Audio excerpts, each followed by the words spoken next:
1500 पाकिस्तानी उत्तर प्रदेश में मौजूद गृह मंत्री अमित शाह ने सीएम योगी को मिलाया फोन। आधी रात हुई बैठक, कईयों के पास न वीजा न पासपोर्ट, योगी तक पहुंची पूरी लिस्ट। अमित शाह ने बनाई मुख्यमंत्रियों के साथ टीम, सीमा हैदर हो या कोई और, हर किसी को निकालेंगे यूपी। पाकिस्तानियों को भारत में किसने पनाह दी, यूपी में वो कैसे छिपे बैठे।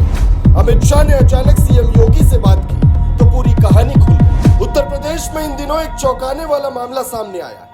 खबर है कि करीब 1500 पाकिस्तानी नागरिक बिना वीजा और पासपोर्ट के यूपी में रह रहे हैं। इस खबर से पूरे राज्य में हड़कंप मच गया है।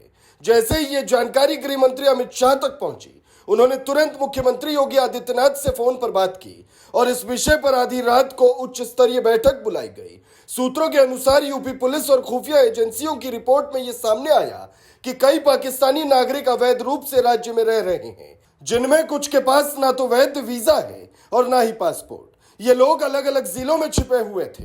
डीजीपी पुलिस प्रमुख ने मुख्यमंत्री योगी को एक रिपोर्ट सौंपी, जिनमें इन लोगों के नाम, पते और अन्य जानकारियां दी गई है। रिपोर्ट में ऐसे मामलों का भी जिक्र है जहां भारतीय महिलाएं पाकिस्तान में शादी करने के बाद फिर भारत लौट आई।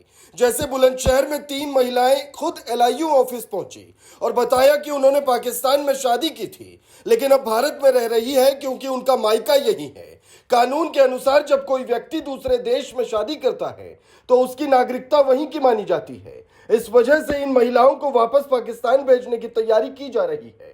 मुख्यमंत्री योगी आदित्यनाथ ने इस पूरे मामले को बहुत गंभीरता से लिया है। उन्होंने राज्य के सभी जिलों में तलाशी अभियान शुरू करने का आदेश दिया है। जो भी अवैध रूप से रह रहा है उसे तुरंत गिरफ्तार कर केंद्र सरकार को सौंपा जाएगा। योगी ने कहा कि अगर किसी का मायका भारत में है लेकिन शादी पाकिस्तान में हुई है तो उसे वापस पाकिस्तान जाना होगा। भारत अब किसी को ढील नहीं देगा। इसी बीच सीमा हैदर का मामला फिर चर्चा में आ गया। सीमा एक पाकिस्तानी महिला है जो अवैध रूप से भारत में घुसी थी। योगी सरकार अब उसे भी वापस पाकिस्तान भेजने की तैयारी में है। यह मामला अब राजनीतिक रूप से भी गर्मा गया है। अमित शाह ने कई राज्यों के मुख्यमंत्रियों से फोन पर बात की और एक विशेष टीम बनाई गई जो पूरे देश में ऐसे लोगों की पहचान करेगी। अजीत डोभाल ने पहले ही चेतावनी दी थी कि भारत को 3 सबसे बड़ी चुनौतियों से सामना करना है: पाकिस्तान, बांग्लादेश और भारत में छिपे वो लोग जिनकी सोच पाकिस्तानी समर्थक है। आपको बता दें, यूपी ही नहीं बल्कि बंगाल, बिहार और झारखंड जैसे राज्यों में भी इस तरह के मामलों की आशंका जताई जा रही है। बंगाल में ममता बनर्जी की सरकार है और वहां की जनसंख्या में अचानक बदलाव को लेकर सवाल उठाए जा रहे हैं। एक रिपोर्ट के अनुसार भारत में करीब 40 लाख बांग्लादेशी घुसपैठिए हैं। ऐसे में यह अंदाजा लगाया जा सकता है कि पाकिस्तानी नागरिकों की संख्या भी काफी हो सकती है। योगी सरकार ने जनता से भी अपील की है कि अगर आपके पास कोई संदिग्ध व्यक्ति है जिनकी भाषा, रहन सहन या दस्तावेजों पर शक हो तो तुरंत पुलिस को सूचना दे। यह देश की सुरक्षा का मामला है जिसमें सभी को मिलकर सहयोग करना होगा।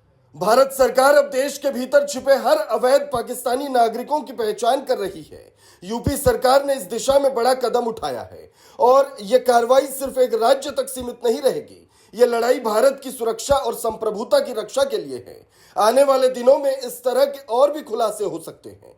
सरकार ने साफ कर दिया है कि जो भी पाकिस्तानी या विदेशी नागरिक बिना वैध दस्तावेज के भारत में रह रहा है उसे देश छोड़ना होगा, चाहे वो किसी के रिश्तेदार ही क्यों ना हो।